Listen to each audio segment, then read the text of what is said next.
버림, 내려놓음, 맡김, 이런 단어는 사실은 지난 몇 년 동안 계속 되풀이되는 단어예요. 이 교회에서는. 주로 딴 교회에서는 받음, 얻음, 쌓음, 차고 흔들어 넘침, 이런 거 많이 얘기하잖아요. 그죠? 근데 소위 말하는 이놈의 교회에서는 맨 버림, 맡김, 내려놓음, 이거 똑같은 얘기만 계속 하고 있거든요. 그리고 이제 게다가 십자가 지고 따라간다. 그 다음에 이제 사람들이 싫어하는 단어 소명.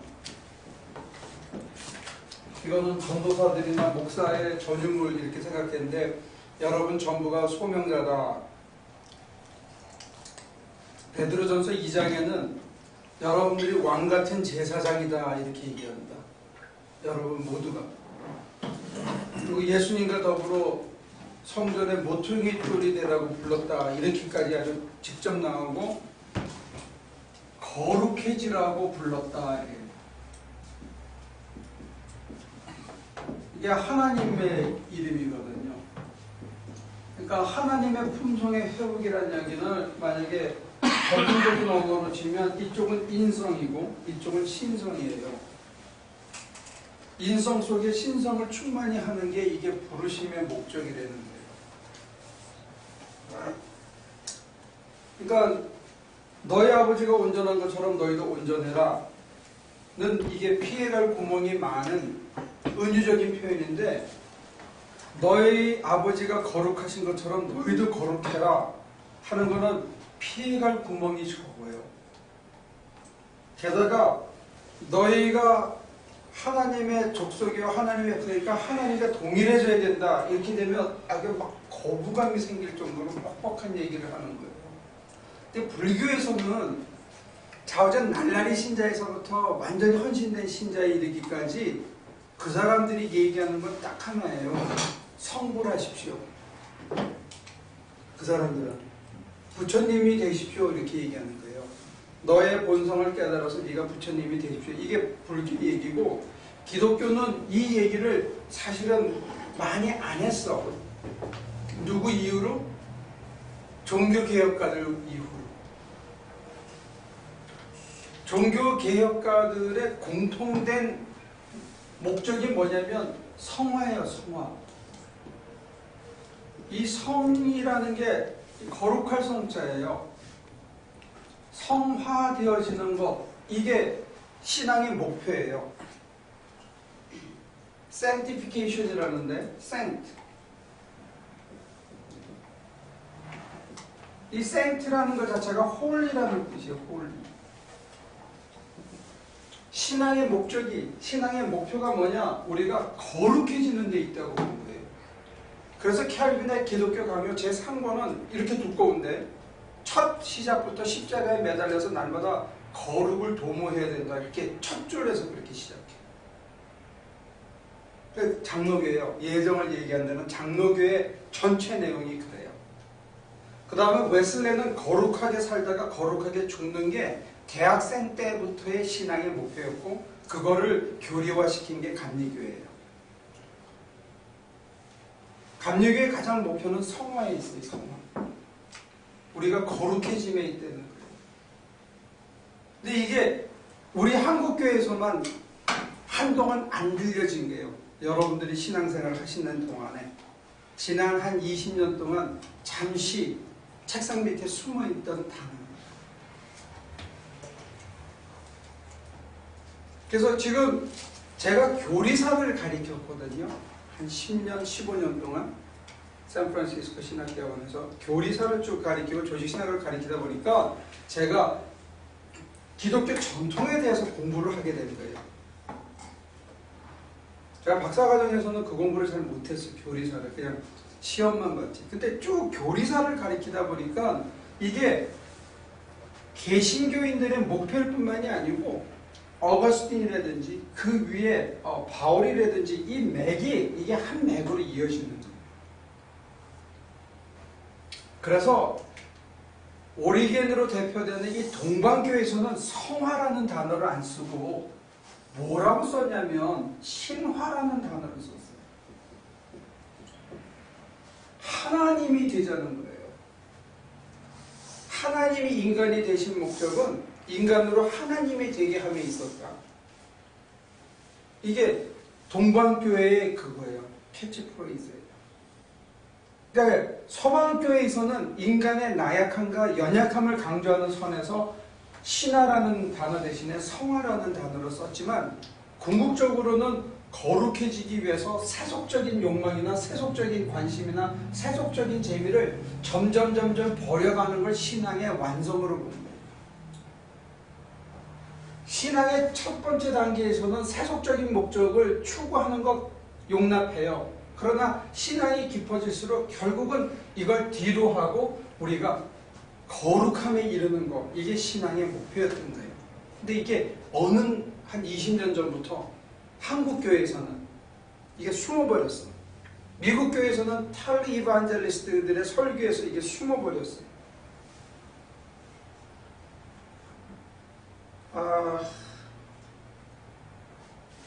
오엘 저스틴인가? 조엘 어스틴인가? 조엘 어스틴이요. 그 사람 설교를 들으면 거룩함에 대한 얘기는 하나도 없어요.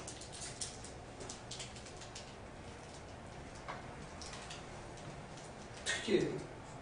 오늘날의 그 대형 교회를 하는 미국 교회 강단에서도 이 성화에 대한 얘기가 빠져버린 거예요. 우리가 하나님의 품성을 잃어버렸는데 그 품성을 회복하는 것, 이 성화, 이게 구원의 목표였고 이걸 구원의 완성으로 봤어요. 이게 신앙의 목표예요. 이걸 잊어버린 겁니다. 근데 제가 관심하는 거는 이걸 빠뜨렸다는 데 관심이 있는 게 아니고 이걸 빠뜨림으로 인해서 일상에서 누릴 수 있는 하늘의 맛이 있는데 이거의 캐시밸류를 너무 등한히 생각함으로 물질적인 캐시밸류만 추구하게 사람을 만들었고 우리가 거룩함에 이르는 동안에 거기에 진짜 짜릿한 게 있다는 거예요. 돈으로 환산할 수 없는 뭔가 더 좋은 게 있다는 게 나는 제가 목회자이기 때문에 학자로 끝났으면 학자라면 내가 여기에 관심이 없었을지도 몰라요. 근데 실천이라는 측면에서 보면 척박한 현실에 살더라도 이 성화에 이르는 과정 속에 사람들이 맛볼 수 없는 아주 묘한 맛이 있다는 거예요. 이건 돈으로 환산하기 어려운 거야. 누가 막 그랬는데 내가 그냥 턱 양보하고 오는 평안함이 있다는 거예요. 이게 돈으로 환산이 안 되는 거예요. 막 속이 상한데 그냥 눈 감고 있다고 하나님께서 힘들지. 그러면 탁 내려놓고 갑자기 물밀듯 찾아오는 평화. 이거는 돈으로 환산이 안 된다는 거예요. 우리가 이걸 목표로 해서 가면 돈으로 환산되지 않은 하늘의 보화를 이 땅에서도 누리고 살 수 있다는 게 제가 관심하게 된 건 이거예요. 그래서 이거를 전해주고 싶은 거예요. 이거를 사실 저희 관심은 이걸 쉐어하고 싶은 거예요. 이쪽을 돈으로 환산할 수 없는 놀라운 기쁨을 내가 헌신했을 때 내가 나를 내어드렸을 때 내 주장을 꺾었을 때 내 고집을 내려놨을 때 하나님이 주시는 돈으로 환산할 수 없는 놀라운 가치가 있다는 거예요. 내가 하고 싶은 내 명예를 사람들이 칭찬을 내가 포기했을 때 오는 말할 수 없는 신비적인 체험이 있다는 거예요. 이거는 발랑 나자빠지는 환희는 아니지만 잔잔한 환희가 나로 세상을 살아갈 수 있는 놀라운 힘이 되는 거예요. 저는 여기에 더 관심이 있는 거예요. 왜? 이게 우리에게 준 현실적인 축복이기 때문에. 영적인 축복을 받은 자들이 누릴 수 있는 세상적인 축복이기 때문에 저는 여기에 관심이 있는 거예요. 이건 세속적인 축복이고 세속적인 축복을 포기함으로써 세상 한가운데서 하늘의 축복을 누리고 살 수 있다는 거예요. 그게 사람을 단단하게 만들더라는 거예요. 겸허하게 만들더라는 거예요. 근데 이 얘기는 캐톨릭 사람들은 고급반에서 가르쳐요. 누가 이거 차저가 있어요. 그러니까 제 동창이 캐톨릭 중급반을 다니는데 이제 중급반에서 고급반으로 올라가는데 자기네에서 배운 기도문을 저한테 하나 보낸 게 있어요. 그래서 여러분들한테 제가 소개시켜드리려고. 그러니까 우리가 이게 뒤처지는 거야, 걔네들한테. 한국 캐톨릭이 지금 부흥을 하고 있거든요. 개신교인들이 막 글로 넘어가고 있어, 지금. 엄청난 숫자가. 이민교회에서도 캐톨릭으로 넘어가는 사람이 너무 많아, 지금. 이게 뭐냐면, 이 고급반에서 보여주는 이 맛에 사람들이 넘어가는 거예요. 우리는 설교에서 이 고급반의 얘기를 하나도 안 하는 거예요, 지금. 그래서 제가 보면 안타까운 거예요. 개신교가 엄청난 장점을 갖고 있는데.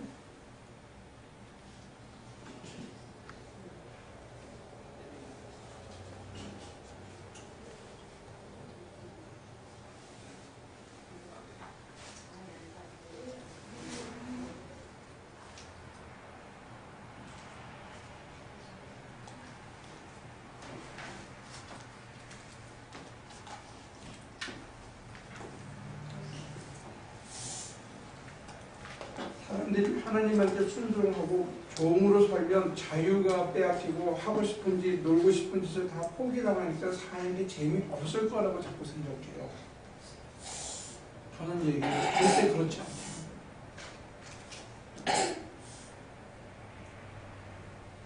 절대 그렇지 않은 세상이 바로 우리 삶 한가운데 있기 때문이에요. 모든 현실적인 명예를 내려놨을 때 인생이 끝나는 것 같고 쪽팔리게 된 것 같고 사람들이 더 이상 찾아오지 않는 그런 별 볼 일 없는 인간으로 된 것 같은데 자기 내면엔 새로운 인생이 시작된다는 거예요.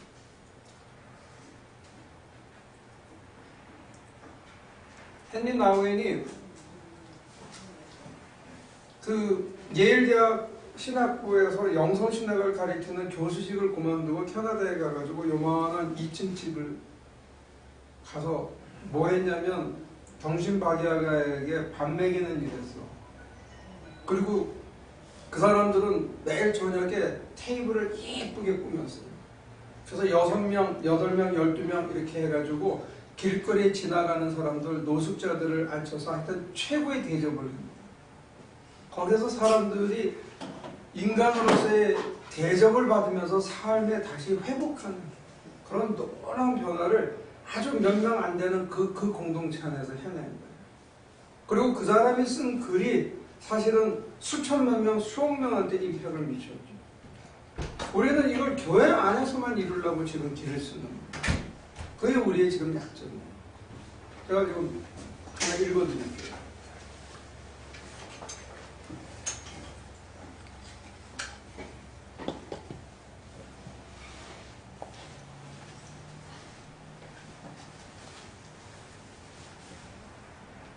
평신도들에게 이걸 가르친다는 거예요.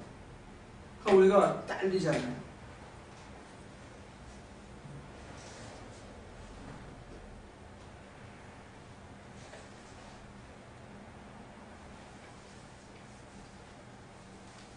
제가 읽기 전에 여러분들 뭐 궁금하신 게 있어요? 하실 얘기? 질문? 제목이 뭐냐면 오해예요, 오해.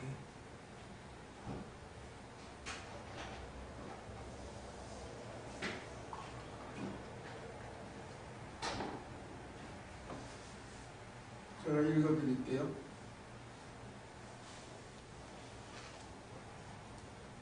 하나님이 나를 너무 사랑하심으로써 나를 더욱더 주님의 모상과 닮게 하시기 위해 나의 모난 부분을 깎으실 때 하나님은 그것을 사랑이라 부르시지만 나는 그것을 고통이라고 말합니다.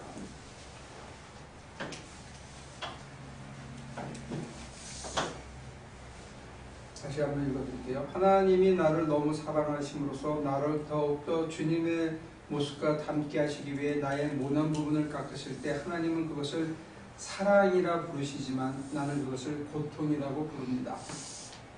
하나님이 나를 너무 사랑하심으로 나를 하나님의 나라로 인도하시기 위해 낮은 마음과 넓은 마음을 갖게 하시려고 좁은 길로 인도하시는 것, 하나님은 그것을 은총이라 부르지만 나는 그것을 시련이라고 부릅니다. 좁은 길, 하나는 깎아함, 그 다음에 사탄이 나와 하나님과의 관계를 질투하여 나를 하나님에게서 멀어지게 하기 위하여 나에게 물질의 부유함과 세상의 즐거움을 풍족히 불어넣어 주셨을 때 하나님은 그것을 유혹이라고 부르시지만 나는 그것을 축복이라고 부릅니다.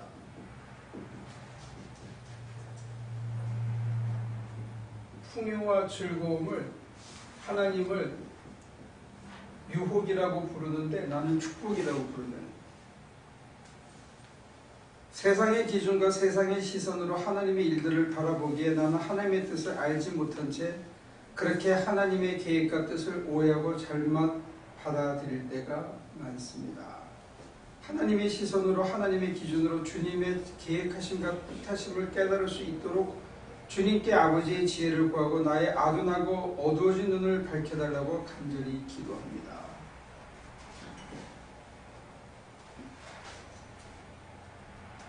얘네들이 우리보다 한숨 위죠. 그런 것 같지 않아요?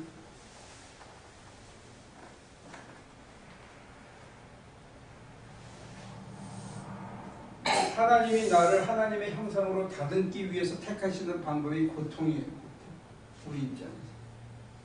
근데 그거는 하나님이 이뻐서 너 이제 견딜 수 있겠다 생각해서 하시는 거예요. 견딜만 하다고 인정을 못 받으면 그렇게 몰아가지 않으신다는 거예요. 그러다 견딜 수 있게 되는 거예요. 그 다음에 하나님께서 우리를 좁은 길로 이제 이끌어 가실 때 이걸 하나님은 은총으로, 그래서 가장 대표적인 게 마리아를 보고 천사가 나타나서 한 말이 기억이 나요? 뭐라고 그랬죠? 마리아한테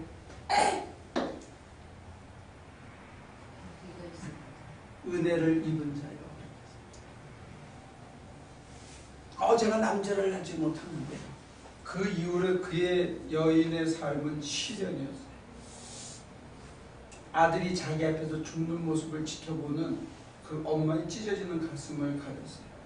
그리고 배신했던 제자들이 돌아와가지고 서로 우두머리를 하고 자리 싸움하는 꼴을 지켜봤어요. 그리고 그 자리를 끝까지 지켰어요. 그리고 나서 인간으로서 추앙받을 수 있는 최고의 자리에 올라가요. 나중에 시련을 통해서 은총을 가장 입은 자의 모습이었어요. 그 다음에 우리는 풍요와 즐거움이 올 때 여기서는 하나님과 우리 사이의 관계를 시샘하는 마귀가 했다는 거예요. 그걸 우리는 축복이라고 해요. 잠언에서는 뭐라 하냐면 하나님께서 죄 짓는 자에게 돈 세는 수고를 주신다고 해요. 누가 그러면 돈을 쫙 100불짜리로 해가지고 침대에 깔고 자면 잠을 그렇게 자는데 나 같으면 불안할 것 같아요. 그건 누가 훔쳐가지 않나? 들어와가지고 집에다가 캐시로 전에 우리 집 공사하다가 어떤 집에 갔는데 이렇게 복도 한 군데인가 거기에 금고를 콘크리트를 이렇게 쳐발라가지고 해놓은 그런 집을 한번 본 거예요. 캐시를 주는 것도 불안하니까 이제 다이아로 바꿔가지고 이렇게 하는데 그러다가 확 잊어버리고 말짱이잖아. 그 수십 년 동안 불나든지. 그러니까 하나님과 우리 사이의 디멘전이 달라서 하나님이 부르시는 단어와 우리가 말하는 명칭이 다를 수 있다. 저는 이 속에 이걸 느낄 수 있다는 거예요. 이 속에서 이걸 느낄 수 있다는 거예요. 이 속에서 이걸 느낄 수 있다는 거예요. 이 두 가지를 같이 보는 거예요. 하나님의 성과 세상의 속이 한 덩어리가 되는 자리가 있다. 나는 이걸 우리가 누릴 수 있는 어떤 그 권리가 있다고 봅니다. 권리가. 이게 우리에게 주어진 권리예요. 믿는 자에게 주어진 약속이고 권리라고 봅니다. 근데 우리는 이거는 받고 싶고 이거는 받고 싶고 이거는 싫어해. 이걸 싫어하면 이걸 못 받는 거예요. 이걸 즐거워하면 여기 빠진다. 근데 제가 관심하는 건 뭐냐면 캐톨릭 애들은 이제 이거를 내놓고 가르치기 시작하는데 우리는 언제까지 이거 하냐 이거죠. 언제까지.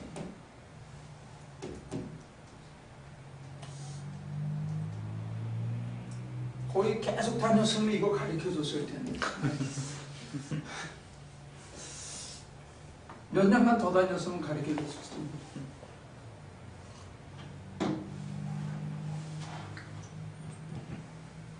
그게 어쩌면 그 교육학적인 측면에서는 더 나은지도 몰라. 이렇게 셀렉티브하게 골라가지고 너네는 굉장히 믿음이 좋다. 그래서 조금만 한 칸 더 가르쳐주고 거기서 추려가지고 너네는 이렇게 해서 거기를 이렇게 오게.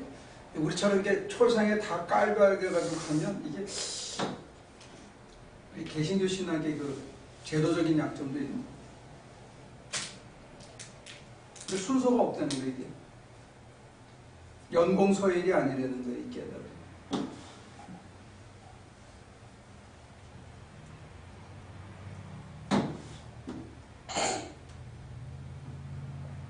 질문 있으면 하시죠.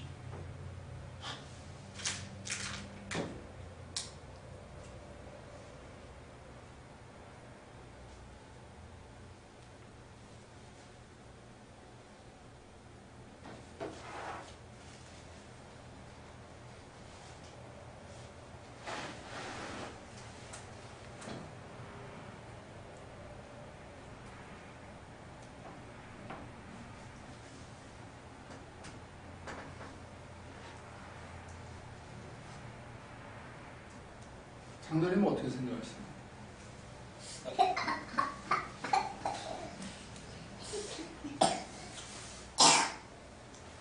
그 말이 숨어 있었다는 거는 굉장히 아비었어요. 보이고요. 저런 거는 무슨 뜻이죠? 우리 저런 말을 우리가 배우고 얘기했었어야 되는데 개신교에서는 그 말들이 책상 밑에 감춰져 있었다고 했잖아요. 그거는 보인다고요. 어렸을 때는 오히려 저런 말을 들었는데 그래서 사람들이 저걸 이해를 정확하게 못했지만 뭐가 잘못돼도 그거를 감사합니다 이렇게 받아들이는 그런 말들을 많이 했었어요. 어른들이. 지금 망하게 생겼는데 그래도 요만큼만 망하게 해줘서 감사합니다. 그런 말들을 참 많이 듣고 자랐는데 지금은 그런 게 없죠. 근데 그런 거를 보면 있었던 건데 안 가르쳐가지고 우리가 잊어먹고 살았던 게 아닌가 하는 생각이 듭니다.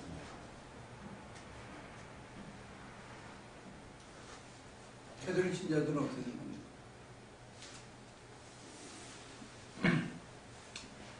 제가 궁금한 거는 시련을 주시는 게 시련을 받는 게 은총이다라고 말씀을 이제 하셨잖아요, 그죠?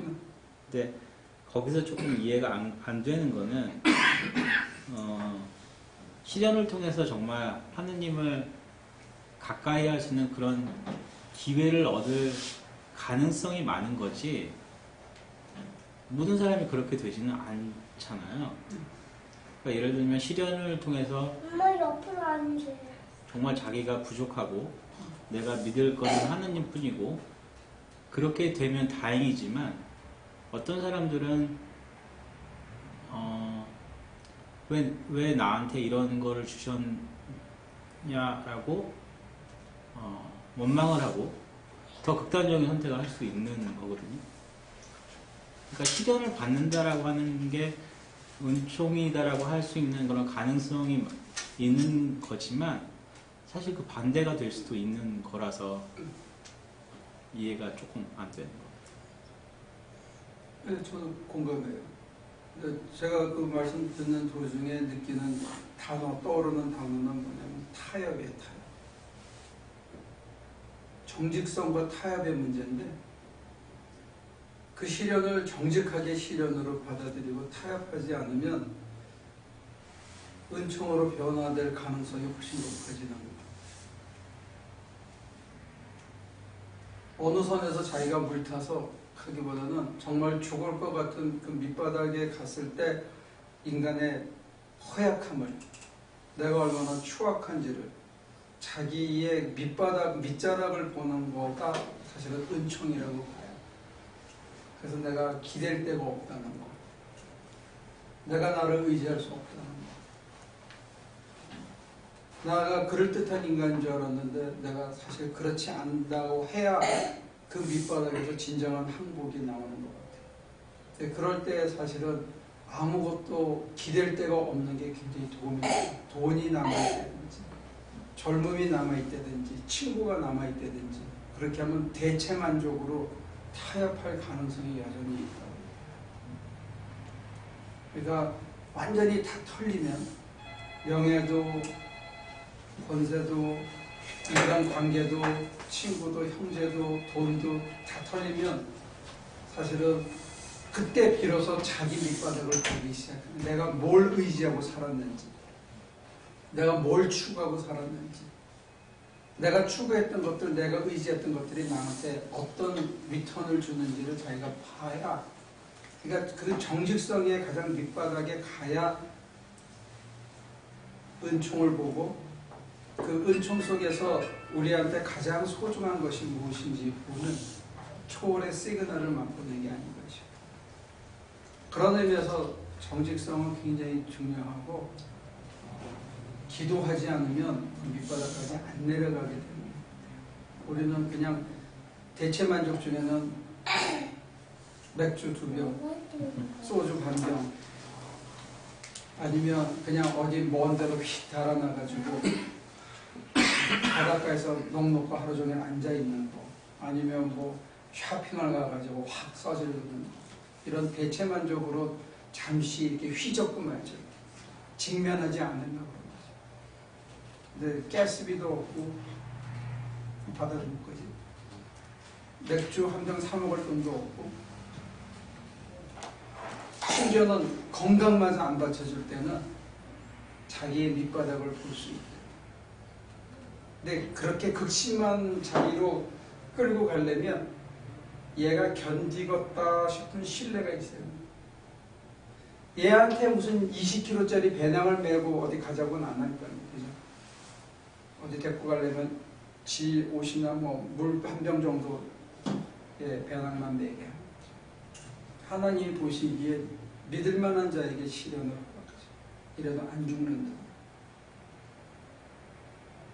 그래서 역으로 그 자리를 들어갔다 오고 나면 겁나는 게 없어지죠. 머리 숙여야 할 게 없어지죠. 하나님 말고 머리 숙이는 게 다 우상이거든요. 하나님 외에 그 무엇에게도 머리 숙이지 않게 되죠. 차라리 밥 굶고 말지 이렇게 가면 모든 사람들이 다 돈을 버는 게 중요하게 생각하는 건 아니죠. 그렇죠. 어떤 사람은 특별히 돈, 명예, 아니, 뭐 어떤 사람은 명예가 중요하고 그렇죠. 돈 갖고 다 얘기하시면 아니, 그 얘기는 예를 들면 건강도 마찬가지예요. 어떤 사람은 조금만 아프면 그냥 발랑 나자빠지는 사람이지, 항복해버린 사람이지. 어떤 사람은 암을 해가지고 3번, 4번 수술해도 하나님은 항복 안 한 사람이 있어요. 근데 은혜잖아요. 버티는 게 은혜라고요? 아니요. 그러니까 어떤 사람은 그렇게 죽게 됐는데도 항복 안 하는 거는 하나님의 은혜가 바로 가지 않는 거죠. 받아들이지 않는 거죠. 어떤 사람들은 자식이 나자빠지면 다 깨지는 사람이 있어요. 근데 자식이 죽고 남편이 죽어도 눈 하나 깜짝 안 하는 사람도 있어요. 자기 손가락 쓸 때 가시 하나 박혀도 죽는데 남편이 죽고 사랑하는 아이들이 죽어도 눈 하나 깜짝 안 하는 사람.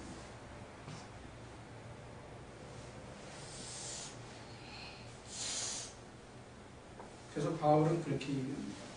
나는 나의 약함을 자랑한다. 내가 약할 때 주님이 강하다. 정직한 사람입니다. 자기 성찰이 뛰어난 사람이죠. 그런 면에서 우리는 자기 성찰에 약합니다. 내가 누구인지, 내가 뭐하는 사람인지, 내가 어디에 약하고 위포인트가 있는지.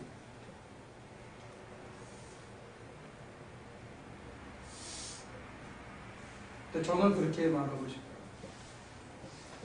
전하고 싶은 거, 이 시련을 통해서 자기를 바라보는 거.